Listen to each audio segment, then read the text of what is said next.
should just be for kids. We say, fuck that noise.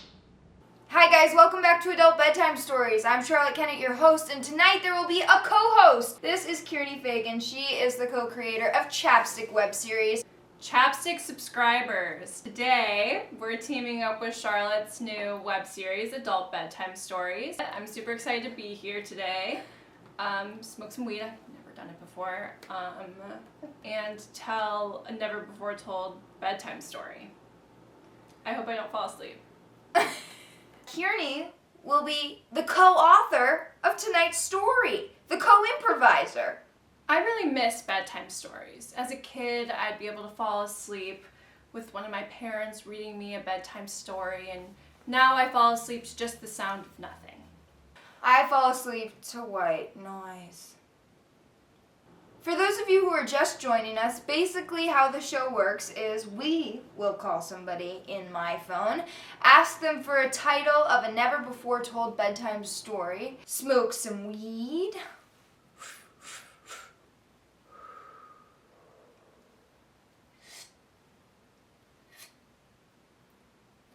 And from the title suggestion we received, we're going to tell you a bedtime story.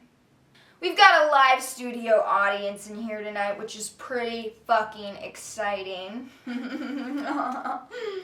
So let's get this motherfucking show on the road. Someone who is also really involved in the creation of Chapstick was our friend, Sydney Horton. And tonight, we're going to surprise her with a call asking her for a title suggestion of the bedtime story that we tell tonight.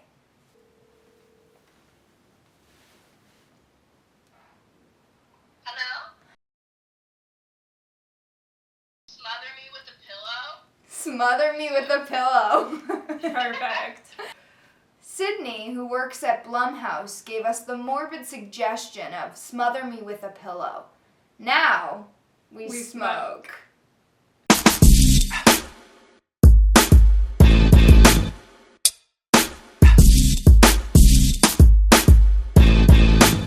The title suggestion we received from Sydney was Smother Me with a Pillow. Meredith Briggs was obsessed with the idea of death. A woman in her late 60s, her whole life, she had had qualms with death, conversations with death. Both of her parents had died when she was just 4 years old in a tragic car accident where her father drove off of a cliff, drowning him and his wife, Meredith's mother. Wow. Meredith was at her home with a babysitter when she got the news, but she already knew. Because she had a conversation with death. Death came to her bedside that night that her parents died and told her, your parents are dead. And she said, no, they're not. And he said, oh, they're going to die. And she said, I don't think so. And he said, they're dead right now. He said, okay, now they're dead. So Sorry. the And the babysitter flew in the room and she said, Meredith, your parents are dead. Now that we know Meredith's backstory, we understand why she's obsessed with death. In other news, Meredith was in a new relationship with a man named Salvatore. Salvatore swept Meredith off her feet just 2 months ago, and now they're considering marriage. Salvatore and Meredith had a love, the way you dream of a love. You know, constant fucking, good food, stare into each other's eyes a lot. So they were in love in that kind of way. Like we said, Meredith was obsessed with death. As you can probably tell, it's going to affect their relationship. Because Meredith's constantly having conversations with death in corners of their house. And sometimes Salvatore will come downstairs and she'll be like this in the corner. And the two go on, never really confronting the elephant in the room. Or should I say, death in the room.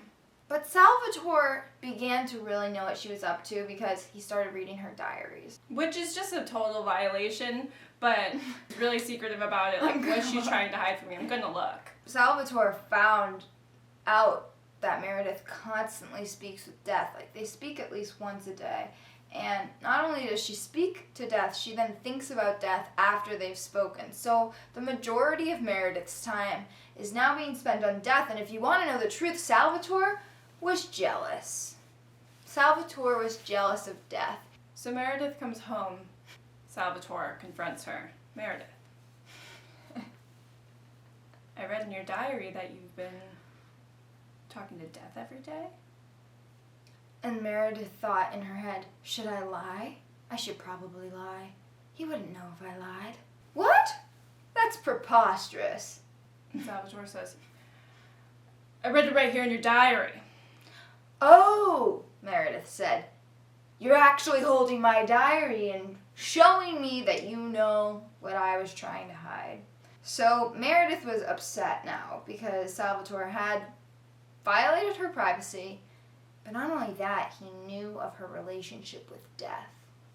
Salvatore had felt like Meredith had emotionally cheated in a way by speaking to someone else that he wasn't aware of so frequently ever since she was a child. And he read all the way back to the beginning. She kind of like wrote it like a book where it was like, I started talking to death when I was a child. 4, yeah, Wow. years old, the night that her parents died.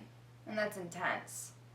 So it's like, you can't compete with death, Salvatore. And that's what Salvatore thought. He really beat himself up for it.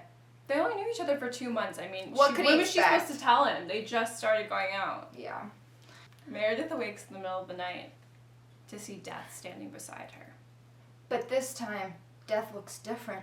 She clears the sleep from her eyes. Death, what's wrong? And death leans down to Meredith's ear and says, Salvatore's dying. And you know what? You should take him out of his misery. And Meredith is shocked. She doesn't want to do that, and now she's very confused because, you know what, she is in love with death, but she's also still a little bit in love with Salvatore. But she does feel betrayed that he read her personal Yeah, now she feels diary. like, do I even know him? Do I even know Salvatore? That's what's going on. Meredith says no in the face of death. And Death says, you challenge me? Death? Meredith said, what?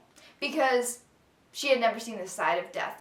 And Meredith felt that death was showing his true colors, black. Meredith said, I will not kill Salvatore.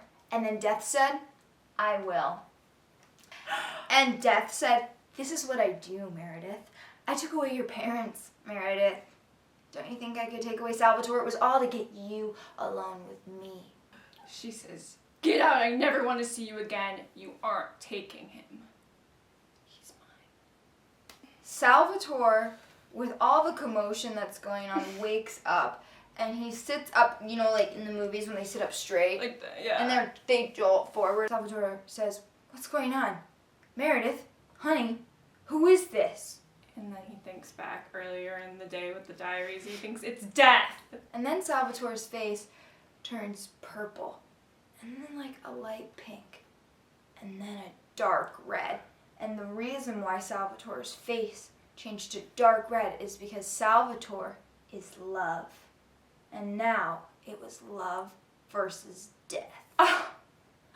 They both wanted the girl, Meredith.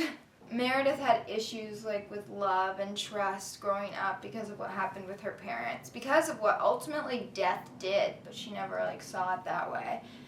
But then love comes into her life in the shape of Salvatore. So then Salvatore says, Meredith, you have to choose. Meredith's like, you can't make me. But obviously I'm going to choose love. And Death is like, then I'll take you both. Like, I'll kill you both. Wow. And Meredith said, fine, that's just fine, Death. You know what? Smother me with that pillow. And Death said, you know what? I'll smother both of you with a pillow. The same pillow. So Death goes to smother Meredith first since she's standing the closest to him. And Salvatore jumps on Death and has him in a chokehold. And he says, not if I kill you first. So right after Death says this, and Love has him in a chokehold, they start to morph into one another. And Meredith is shocked. Love and Death melted together and then disappeared into thin air. And Meredith didn't have Death or Salvatore anymore. And so she was like, wow. And then all of a sudden, she hears a door open. And it's a female character. And she says, hi, I'm Loneliness. So, I hope you guys are all asleep now. Thanks for tuning in again this week on Adult Bedtime Stories. I'll be back here next week at the same time, Tuesdays at 8 p.m. And let's give a round of applause, studio audience, to Kearney Fagan, who is the co-creator of Toxic. Thanks so much for coming on the show. Oh, thank you for having me. Mayor Pick. Alright, good night. She's having so much fun. I'm a good I'm host. laughing too much. Why is this encroaching so much? You keep saying encroaching. Here. What? To subscribe to Chapstick web series, just clink Chapstickies. Chapstickies. To subscribe to Charlotte's Adult Bedtime Stories, head on over to Shark Sketch Productions on YouTube. Only on YouTube. For YouTube. For YouTube.